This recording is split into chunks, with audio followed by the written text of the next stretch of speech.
Hello everyone, my name is Holden Hardman. Thank you so much for joining us again for another video. This is one that we've gotten requested a few times. Jen's Star Wars tier list. S being the absolute top, the best, and E being just absolute trash. Okay, so these are like some screwed up grading system? Yeah, the very first one, Episode 1, The Phantom Menace. A little recap, this is when Qui-Gon Jinn and Obi-Wan are first introduced to the series. Mr. Q. They fight Darth Maul at the end. Padme is introduced, she's very young. Anakin, there's that whole pod racing sequence. I have a hard time remembering which movie is which because there's so many of them. Well, in a way, it's kind of, you've had some time to kind of process the movies. If you don't remember certain things about it, maybe that's more telling about the film itself. Well, I really liked the Darth Maul character, and of course Padme. Right. I would say a B. Decently good, you know, worth a rewatch maybe? Oh yeah, I mean all of the Star Wars I think were worth a rewatch except for that damn holiday special. Star Wars Episode 2, Attack of the Clones. Anakin's a little bit older, there's that love story with him and Padme. Obi-Wan is a little bit more mature, he's got kind of the longer hair and the beard now, the more classic Obi-Wan look. There's that scene in the Colosseum. Padme, Obi-Wan, and Anakin are all like chained up and trapped. They come in, all the clones come in. I do remember the love story, but beyond that, I don't remember exact things that happened in the movie just because it was so long ago and it was my first time seeing it. Yeah, the only other thing that I really remember from it as well, because I think Episode 2 is probably the most forgettable for me in general. Oh, okay, so it's not me. No, it's the movie. Anakin has this like, this temper tantrum throughout the whole thing. He's very, very whiny. Yes, I do remember that. They like frolic in the forest, and they like frolic in the meadow. They're in a field or whatever. Yeah. Okay. He goes and he kills all the sand people, Tusken Raiders, and he cuts their head off after his mom dies in his arms. Okay. That's when that happens. I would say C. C, okay. Just because I'm kind of like, well, if I don't remember much from it. Then there's the finale of the prequel trilogy, Star Wars: Revenge of the Sith. This is Anakin converting over to the dark side. Well, I already know where this goes. See, this is one that I absolutely remember. Which is more telling of the movie itself, I've actually gone on YouTube and rewatched the scene with when he becomes Darth Vader a couple of times, and I've even like geeked out and watched some videos on like, I watched this one video about how they were talking about the actual like procedures that Darth Vader was getting and like the purpose of them and whatnot, if it was like real life. This was my favorite. I thought that the storyline in general was really, really great. I loved the Darth Vader angle of this and just seeing Anakin kind of progress to that end of the spectrum where there's no coming back. Oh, but there is coming back, as we learned later. So. Well, but I'm saying in this particular movie. Right. So this one definitely goes at the top.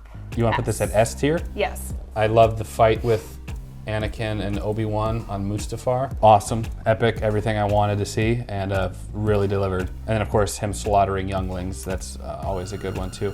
I mean, everybody has their bad days. Right, slaughtering children. I guess Casey Anthony was just having Obviously, a bad day. I'm not talking real life. Oh, okay, It would not have been as dramatic of a change if that had not happened. Admit that. Right. Yeah, no, for storytelling wise, it's great. Well, that's why I liked it. I don't like that he killed younglings. I think that it went really well with his progression to being a villain. Yeah, sure did. Too bad those kids will never see their families. So up next is... I get so much crap from him specifically for this. Up next is Star Wars, the original one, later titled to Star Wars Episode 4, A New Hope.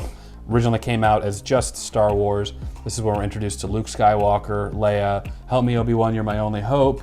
Obi-Wan teaches about the Force, lightsabers. It ends with the dramatic trench run on the Death Star. Luke using the Force to blow up the Death Star. Classic. I remember Luke being very whiny.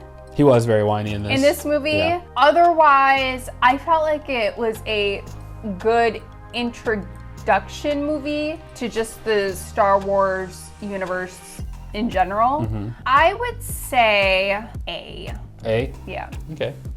Like A is a good spot, I think, for Episode 4. Then there's Episode 5, The Empire Strikes Back. This one starts off on that snowy planet. Luke is like on his little tauntaun. Then that big wampa, the big Yeti-looking thing, hits him and knocks him over. Yeah, I remember that. This is the one he goes to Dagobah. He meets Yoda. It's the first time we see Yoda, who kind of helps him continue on with his training. Leia, Han, and Chewie get tricked at Lando's city in the sky. That's when Darth Vader shows up and he like imprisons them and uses it as bait to get Luke to come out to him. The first time we see the Emperor, Luke is the son of Anakin Skywalker. Darth Vader says he'll join us or die. Is this when he brings the thing out of the water? Yep, that's when he brings the X-Wing out of the water. Luke goes and fights Darth Vader at the very end. It was one of the first epic lightsaber battles, really epic. I know that in episode 4, Darth Vader huge letdown. Darth Vader and Obi-Wan fight, and it was not that great. So this one it's a bit better, yes. It ends with him getting his hand cut off. The classic, "No, I am your father." That's in this movie. Let me move episode 4 to B. Okay. Because I actually like this one more. You want to put Empire Strikes Back at A? Yeah. Okay, so a new, you could have more. You could have them both at A. Yeah, I know that, but I just realized that I enjoyed this one more than I did that one. Okay. So Han Solo gets frozen in that carbonite thing. Yes. And he gets taken to Jabba, which leads us into episode 6, Return of the Jedi. They go to Jabba's palace first to try and free Han Solo. Luke fights that Rancor, that big dinosaur-looking thing in that pit, thrown into the... It looked like a Venus flytrap. Yeah, that's where Boba Fett gets thrown into. We think he dies. It wasn't until The Mandalorian came out that it was more official. I realized that he came back in the books or some other novelization, but as far as in the cinematic universe, it confirmed that he was there. We find out that Leia is Luke's twin sister. There's that battle on the Ewok planet, the little forest planet, the teddy bears. I gotcha. That's where that whole battle takes place. Luke goes back to seeing Darth Vader and the Emperor to try and get him to join the dark side. Palpatine ends up torturing Luke. Darth Vader has a change of heart. He's like, "I don't want this," and he takes Palpatine and throws him over the edge, and he comes back to the light side. And then they destroy the second Death Star as well. I think that one is gonna go B as well. B? Mm-hmm. Okay. Up next, episode 7, the first Star Wars episodic movie in many, many years. This is the one with Rey, where Finn is introduced. Who are Rey's parents? Han Solo comes back for the first time we see him. Rey gets the Millennium Falcon. It's essentially the plot of episode 4. They create a Death Star. It's just really, really big. They end up destroying it. Kylo Ren is there. And this is when Finn basically betrays the stormtroopers. Yes. I'm probably gonna get crap for this, but I don't care. I liked this movie. I did too. I knew it was like a new take on it, obviously, but a lot of new characters. I did not think it was that bad of a movie. I'm gonna put it at C. Next, episode 8, The Last Jedi. This is the one where it starts off with Rey handing the lightsaber to Luke after she just found him in the last movie. Luke is like, "I don't want anything to do with that. I'm not coming to help you guys. You're on your own." Oh yeah, he was being a little baby. There's the stuff with Poe and all of them on that ship, and then Holdo is that girl with the kind of purplish hair. She takes over the ship, doesn't tell anybody the plan, and she does that light speed maneuver into the bad guy's ship. Finn and Rose, who's a new character in this, they go to this casino planet to try and help out the ship while they're doing that, and the whole thing ended up being a waste of time. Is this the one where Rey and Kylo Ren were in the forest, or was that the Rise of Skywalker? They're in the forest in episode 7, actually. Oh, okay. Where they're having that final fight there. Episode 7 is where Han Solo gets killed by Kylo Ren. It was in that one. Luke comes back at the very end. There's like that red clay on the ground. It looks really, really cool visually. We were introduced to Snoke, and there's that whole fight scene between Rey and Kylo Ren. I think that one's gonna be C. C? Yeah. Yeah, a lot of fans didn't like that one a whole lot. There was a lot of plot issues people had with it, but the last episodic movie is episode 9, the conclusion. They brought back J.J. Abrams. Palpatine has been there the whole time. Apparently we find out that Rey is a Palpatine. Kylo turns to the light again. Again, I'm probably gonna get a lot of hate for it, but I actually enjoy that movie a lot. And that's when they're in like the Coliseum or whatever.